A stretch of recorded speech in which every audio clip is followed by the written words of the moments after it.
Geralmente aqui a gente tem uma dor de cabeça moderada na atencional, uma intensidade moderada.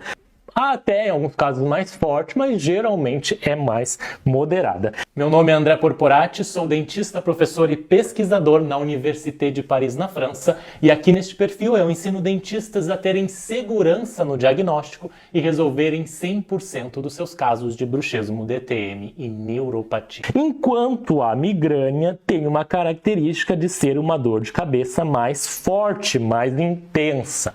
Lembrando que a experiência de dor é algo particular. O que para uma pessoa pode ser fraco, para outra pessoa pode ser intensa. Então jamais vamos julgar a dor do próximo, do paciente, do nosso colega, tá bom? Porque a dor é uma experiência que cada um experiencia diferentemente. Se você quer saber mais sobre isso, escreva ATM aqui nos comentários para receber uma aula completa sobre o assunto.